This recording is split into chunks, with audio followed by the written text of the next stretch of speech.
We had a piano in the living room and I just gravitated to it and started playing on my own. And then I had some lessons when I was a bit older, like early teens. And a neighbor of mine, he gave me an old Atari 1040.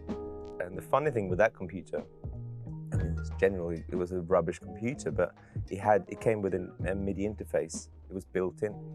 So I got a copy of Cubase and I started sequencing. And it was like, you know, very basic black and white screen. I inherited some money that I was meant to spend wisely when I was 18, I think. And I remember going to the bank one day, just asking if I could take the money out. And I had my passport with me. And I think I was 14. And they just handed me the money. So I went to the local music shop and bought a sampler and didn't tell my parents. I hid it under the bed. It was an Ensoniq EPS 16 Plus, which is a bit of a classic. So yeah, I still got it actually.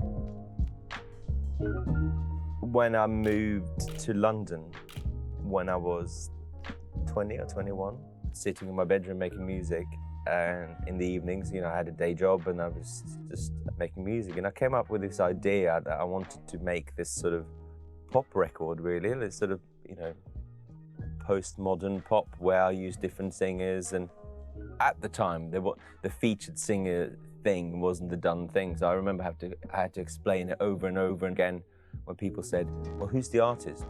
Well, I'm the artist, but who's singing? Well, I'm not singing, someone else is singing. And it just didn't make sense to a lot of people, you know.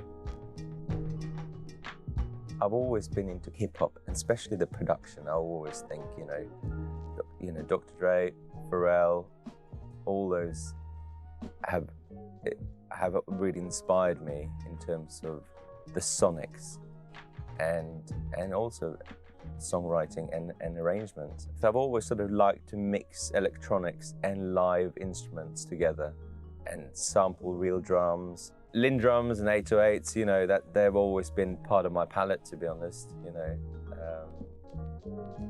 Got them there. If it's painting, if it's music, if it's, you know, whatever it is you will always take influences. I think it's a bit of a myth to say that you're sitting in the dark room and trying to block out the outside world and just like, you know, creating something from nothing. Because there will always be influences inside you, what you grew up listening to, what you had for breakfast that day. You know, anything will affect what you're creating.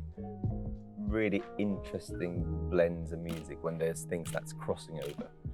You know, Michael Jackson using Eddie Van Halen on guitar, you know, that was like sort of, you know, him being an R&B artist at the time, because he was considered a black artist.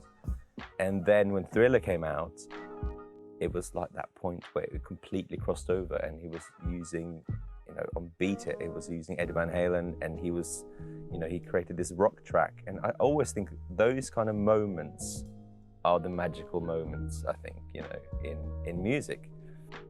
And I think that's what's happening with hip hop as well, you know. I think it's such a huge influence on culture now, on fashion, on music, you know, so which is really interesting, and it's great.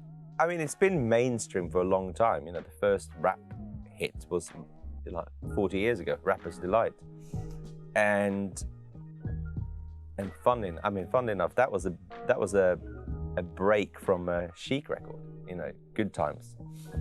And I was with Nile Rodgers a couple of weeks ago, and he was telling me that he went, you know, at that time, hip hop was just, it was basically spoken words in clubs done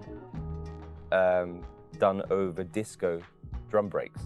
And that was it. It was a DJ just looping with two records, looping a drum break, and then you would have people coming up on stage improvising. And then when Rapper's Delight came out, they used the drum break without clearing it, you know. That's probably the first sort of sample clearing case ever.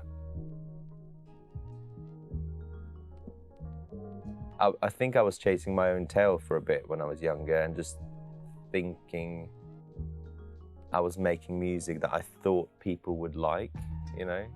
So I was like, oh, this sounds like humans would like this song, you know, but it's like, no, it didn't work at all. So it tend to be the songs that I fell in love with, that I did, that I was really excited about, would also get good reactions with other people. And when I realized that, I was like, oh, thank fuck it's like this and not the other way around. That was a bit of a eureka moment for me. That was really good.